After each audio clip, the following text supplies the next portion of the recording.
Petit rappel sur l'épreuve de la note de synthèse au CRFPA. C'est une épreuve qui consiste en la rédaction d'une note de 4 pages sur un dossier composé d'une vingtaine de documents en général et sur un sujet donné sans apporter de connaissances personnelles. C'est une épreuve de 5 heures, elle est affectée d'un coefficient 3, ce qui en fait une des épreuves capitales pour le CRFPA et bien souvent, votre réussite aux écrits dépend de la note que vous allez obtenir en note de synthèse. Donc c'est vraiment important de maîtriser la méthodologie de cette épreuve.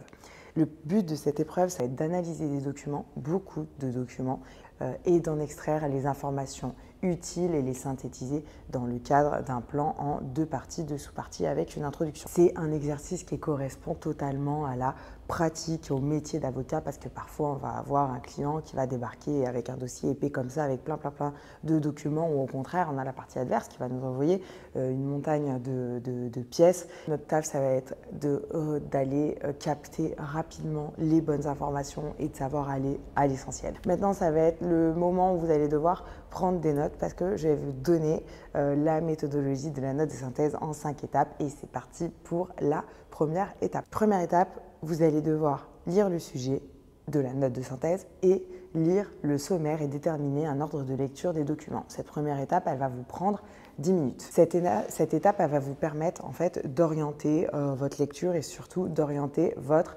analyse. Vous avez 3 possibilités, 3 ordres de lecture. La première possibilité, c'est de lire tout simplement dans l'ordre du sommaire.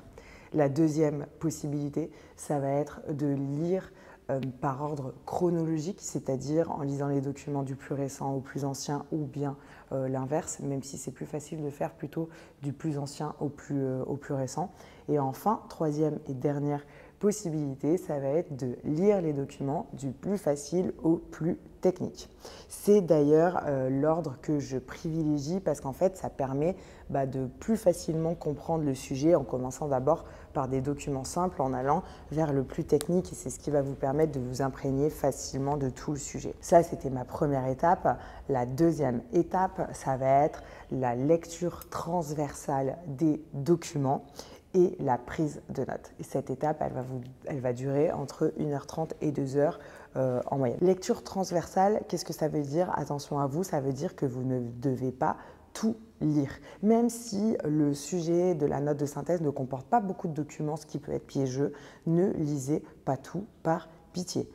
De toute façon, si le sujet comporte plus d'une quinzaine de documents qui sont longs, vous n'allez pas pouvoir tout lire. En gros, vous allez devoir lire les titres, les sous-titres, les introductions, les conclusions, ce qui est en gras, ce qui est en souligné, ce qui est en italique, ce qui est mis en avant dans le texte et c'est tout. C'est tout ce que vous allez avoir besoin de lire pour réaliser votre note de synthèse. En fait, le but, ça va être d'identifier les idées principales, les arguments et les positions des auteurs. Pour la prise de notes, vous allez pouvoir prendre des notes après la lecture dès la première lecture des documents ou alors vous commencez à prendre vos notes après avoir lu une première fois de manière transversale vos documents, vous faites comme vous voulez. La troisième étape, ça va être la synthèse et l'élaboration du plan.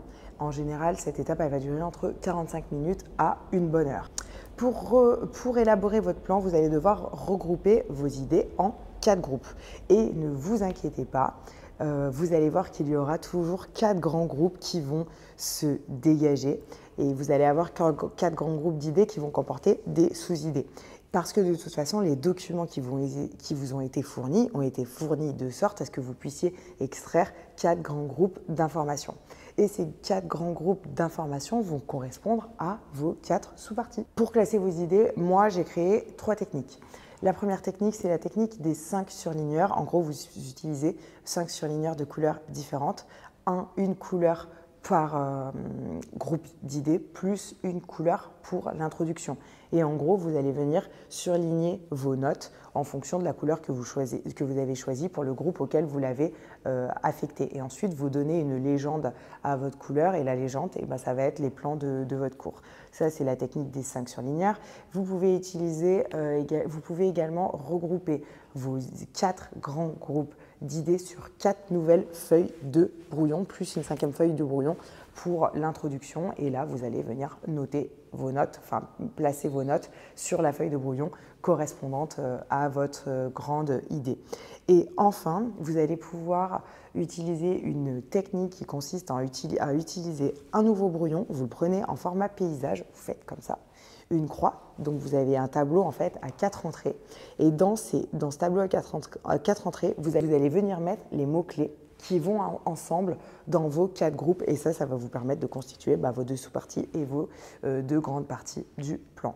Voilà pour les 3 techniques de classement des idées. À vous d'essayer, à vous de trouver la vôtre et ce qui vous correspond le mieux. Attention, n'oubliez pas, dans tous les cas, votre plan doit répondre au sujet de la note. Ça, c'est super, super important. C'est pour ça que vous allez devoir vraiment passer du temps à consacrer à la création de votre plan. Et parce que en fait, la simple lecture du plan de votre note du plan de votre note de synthèse va grandement déterminer la note que vous allez avoir à cette épreuve. Et souvent, on dit que les correcteurs, à la première lecture du plan, ils vont savoir s'ils vont vous mettre plus de 10 ou moins de 10. Donc attention au plan, faites bien attention à ça. Voilà pour l'étape numéro 3, ça nous amène à l'étape numéro 4 qui est la rédaction de l'introduction. Ça doit vous prendre entre 20 et 30 minutes.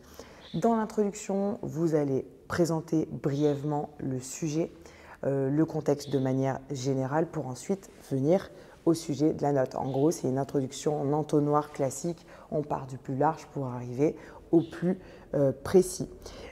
Dans votre introduction, vous allez devoir préciser la problématique, mais de manière subtile et non pas sous forme interrogative.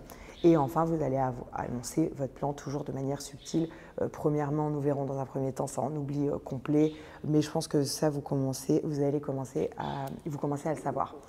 L'introduction, elle devra être rédigée intégralement au brouillon parce qu'elle est quand même hyper importante dans le cadre de votre note de synthèse puisque c'est la première chose que le correcteur va lire après le plan.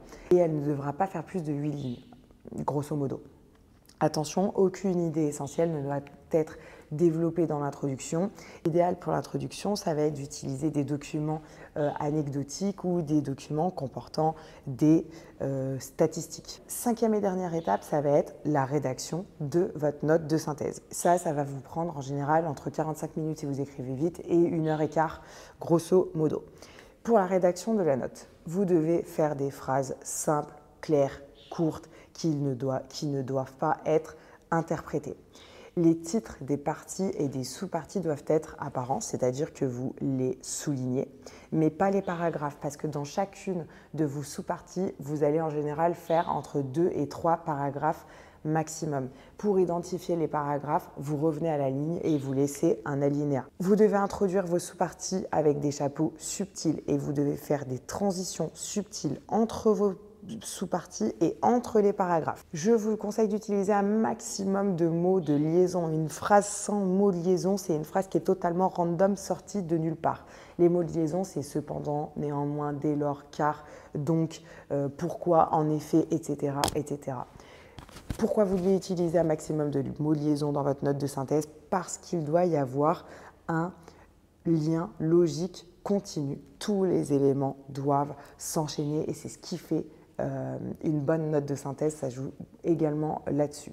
À la fin de chaque phrase, vous devez citer le document que vous avez utilisé entre parenthèses. Normalement, c'est très rare les phrases qui ne comportent pas de documents cités entre parenthèses à la fin. Parce qu'attention, la note de synthèse, je vous rappelle, c'est 4 pages maximum et 4 pages, ça va vite. Donc, il faut faire attention à ce qu'on écrit. Il ne faut pas écrire des trucs qui ne servent à rien et s'il n'y a pas de document à la fin.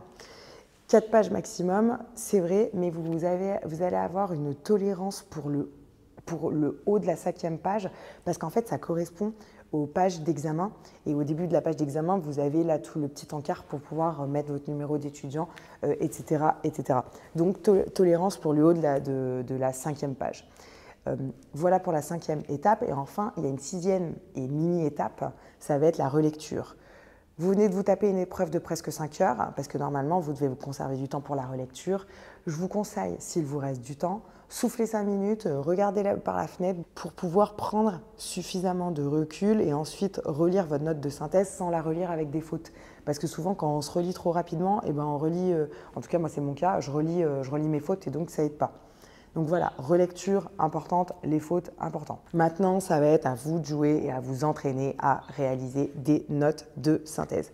Si tu prépares le CRFPA et que tu recherches une méthodologie beaucoup plus complète et détaillée de la note de synthèse, peut-être que ma méthodologie, elle pourra t'aider parce qu'elle comporte donc les 5 étapes que je viens te décrire avec beaucoup plus de détails, beaucoup plus d'options pour te permettre en fait d'aller choisir ce qui te correspond le mieux pour pouvoir justement aller chercher la performance. Elle comporte également plus de 20 hacks qui vont te permettre en fait de te différencier des autres, de maîtriser parfaitement la méthodologie et de changer la donne et de faire de ta bonne copie une très bonne copie. Et c'est ça qu'on veut en note de synthèse parce que souvent les étudiants, vous avez des bonnes copies quand même en note de synthèse. Elle comporte également 3 copies d'élèves sur un même sujet. Ça va te permettre de te situer déjà ton niveau et ça va te permettre de comprendre les attendus des correcteurs et de voir ce qu'est une très très bonne copie en note de synthèse.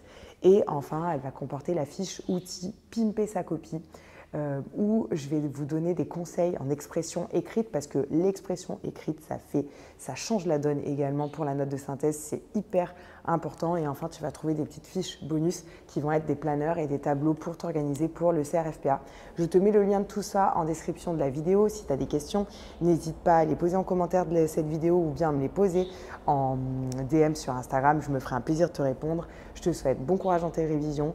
Les notes de synthèse, c'est long, mais t'inquiète, il n'y a pas besoin d'en faire trop pour pouvoir réussir. C'était Léa Lo, je te dis à bientôt sur ma chaîne.